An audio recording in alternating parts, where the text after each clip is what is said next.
Hello, wise humans. This is Cynthia Sue Larson talking with you today about indomitable divinity for these times. And we need something, that's for sure. I don't know about you guys, but it seems like life has definitely gotten more interesting, shall we say, like in that ancient blessing / possible curse, may you live in interesting times. So how do we do that? How do we access this indomitable kind of spirit? And that's what I'd like to talk about today. And to start with, you might think first about what has the power to lift you up when you're facing challenges or hardships. And here I'm looking inside of ourselves. It's tempting, of course, to look outside at someone to come and save the day. But usually when we're on a spiritual journey, we start learning that the path forward is to go within.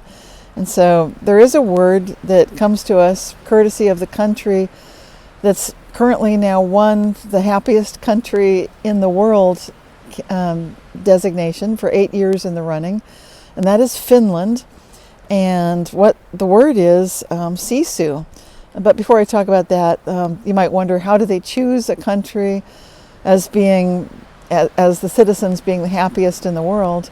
And judges base their decision, I don't know who the judges are, but they're looking at various things such as life expectancy, income, that would be GDP per capita.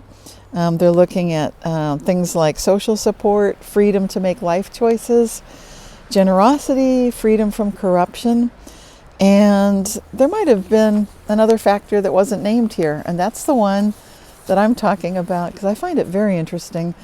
There's a word in Finnish called Sisu, S-I-S-U, and in English it might translate kind of to grit, but I think it means something more than what we usually think of than grit, because it's sort of a fusion of tenacity here, the Sisu, bravery, grit, and determination. And it's an attitude of willingness to go beyond all limitations, especially in the face of adversity. And since happiness is possible for those who have freedom, and freedom definitely can become a state of mind, therefore, I would say human divinity can be recognized as the ability to transcend all perceived limitations. So keeping this kind of winning mindset in mind, the Sisu concept you can see it as the key to basically successfully and artfully moving forward with your own goals, with your decisions, with your plans at this time. And so this is a winning mindset. It reminds me a lot of something that I've experienced when I studied the martial arts. And that's something that was called indomitable spirit. And it's just that feeling that you're going to do what it takes because you know that humans are capable of much more than what we think we're capable of. So you could think of it as pushing yourself maybe, but in this context, it's not so much pushing, but more allowing. I'd say allowing yourself to continue going forward, not injuring yourself or others, but going toward and then beyond limits that you might have thought there have been set. And when we talk about this sort of thing, I immediately think in terms of some of the stuff that Gregg Braden is talking about in his new book, Pure Human. If you haven't read it, I do recommend it. He brings up the idea of divinity. He says that that's powers or forces that transcend perceived limitations. And he also points out when in interviews and also I think in the book that when humans have thought we had limits in terms of when Buddhist meditators are meditating, how high can they take their brain waves? And those brainwave calculations had to continually be reset to higher and higher levels simply because the meditators were capable of attaining higher and higher levels that had ever been recorded before. And so when we see that, and we also look at things like some of the track records for speed and high jump and that kind of thing, you'll see that typically records keep getting broken, and whatever we thought were the limits seem to keep getting transcended and risen above. So based on this definition of divinity as being powers and forces that transcend perceived limitations, it's easy for me to see that there's a connection here between that word Sisu and this word divinity.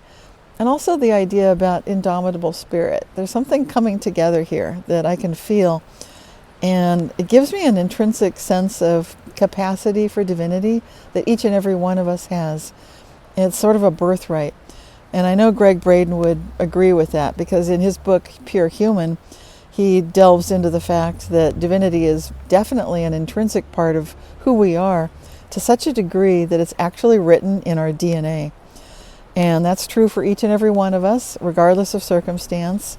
So no matter how stuck each of us might feel we are at any given point, we can find some way through. Maybe not what we thought it was going to be, but if you're open to finding out how good can it get, I love to ask that, then that's where we can go with it.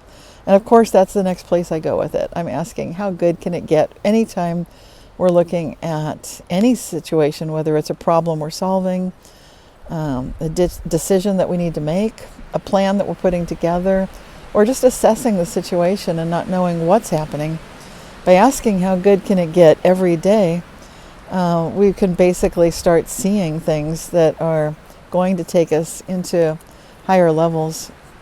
And that's something I do in my new book, The Mandela Effect in Its Society. I'm turning to, this is a hardcover edition, page 155. I've got a whole list of quantum superpowers here, holding it up to the screen. And the reason I'm holding that up for a moment is just to show that, and I can go through some of these, there are quantum phenomena, natural, basic phenomena that are part of nature, such as quantum entanglement that I've talked about many times in these videos and in my books. And that translates to something we see within the Mandela Effect when we see history change. The backstory changes after Mandela effects are witnessed. And that would occur also in Wigner bubbles and groups of collective consciousness.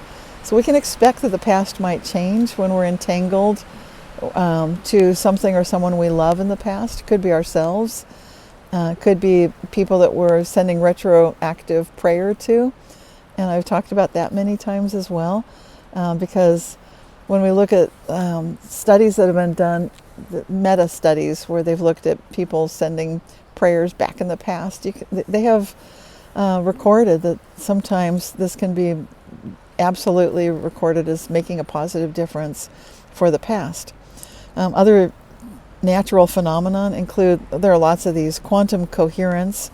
That's one where we can share historical facts with those in the same Wigner bubble, like a reality bubble, like on the cover of the book. These can be thought of as reality bubbles that we're playing with. And groups. Quantum superposition is another perfectly natural phenomenon. And we can choose between possible parallel realities that are revealed. For example, when we see reality flip-flopping back and forth, as I've spoken of with my neighbors having gutter guards on their roof and then not, and then back and forth. Or our family dog having cataracts and then not having cataracts. That's a good healing one. Anyway, you get the idea. There are lots of these that you can bring into being. And the book goes into a great deal more detail. But you get the general gist of it, that you might think these things are out of reach. They're not out of reach. And I expect we'll be seeing increasing scientific evidence to support that. And in fact, we are. I've got some good news for you. Out of Toronto, Canada, some researchers there have been doing some experiments with willing participants, 108 of them, who signed up to be involved in a study, an experiment, to find out and investigate whether there might be some part of our brain that is actively stopping our ability to exert mind-matter influence. And the scientific researchers found, yes, indeed, there seems to be such a thing. They set their experiment up to test. They were hypothesizing, let's take a look at the left side of the left hemisphere of the brain that's associated with the right side of the body, or the rational analytical side. And as we've seen, as I've talked about with books like Contact Modality, where we've learned that by shamans shutting down, choosing to shut down the interference that we get in the left side of the brain, they're capable of better results in whatever they're doing with mind-matter interaction, including psychic and telepathic and psychokinetic types of activities. So in this experiment in Canada, the lead researcher, his name is Morris Friedman, and they were working with Baycrest Health Services. They conducted these experiments with 108 willing subjects who were signing up to voluntarily have temporary lesions put in their brain. Now that sounds extreme, but apparently these are temporary, and it was placed there through repetitive transcranial magnetic stimulation. It's called rTMS.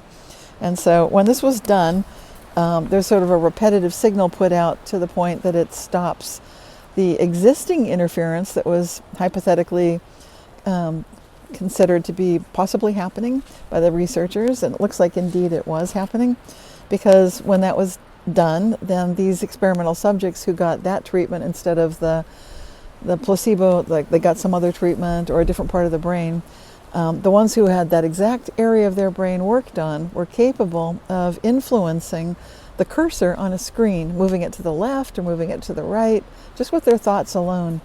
And that was not true of the other study participants that were not getting that particular part of the brain worked on.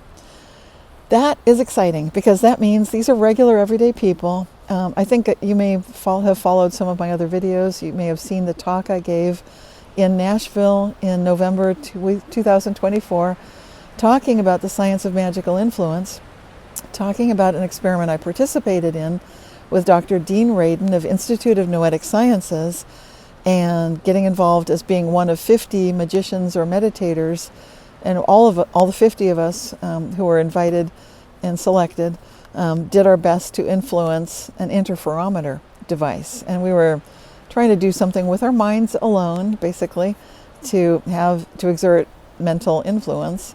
And we did see some results, and the magicians did a little better than the meditators. So it seems like something's definitely happening here, and I'm excited to see that it looks like we're starting to get the evidence I was expecting all along, that each and every one of us is capable of interacting with mind-matter abilities. And that's the kind of thing that we're looking at when we recognize that perhaps the Mandela Effect itself is arriving as a tool that humanity can work with if we need to do anything, whether it's, because we've seen things, those of us who witnessed the Mandela Effect.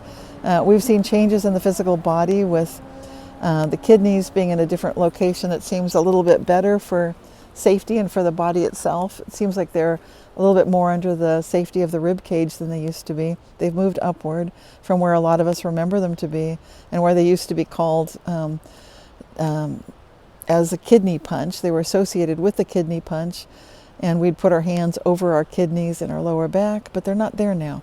So that's just one of many, many things that have changed. If we recognize, what if the Mandela Effect is part of a new type of human ability that we're evolving into, maybe as simple as just removing a blockage that we've had for some time over the left hemisphere of our brain, so that it makes it easier for us to exert this kind of mind-matter interaction, to do things like bring a country out of drought, to stop fires that are raging, to change the weather patterns. These are not out of the ordinary anymore once we can start controlling where a cursor is on a screen with our minds. So I'm basically suggesting, as my book suggests, that this could be an evolutionary point that we've reached. That's why I say awakening from me to we. That's a play on Mandela Effect to wisdom effect. Wisdom, of course, being what I'm calling on all of us to remember, that we've got the ability to rise above tendencies that we might have to reflexively slip into just fight or flight or fear or grief or anger, and recognize that just like a martial artist does, we're capable of rising above the egoic sense of self into a shared sense of oneness with all of nature, with all of the plants, animals, and other beings, whatever they might be, and to collectively, genuinely wish for the best for all concerned. So that's what I'm wishing for. And until next time, I hope you keep asking my favorite question: how good can it get? Love you so, so very much. Take care.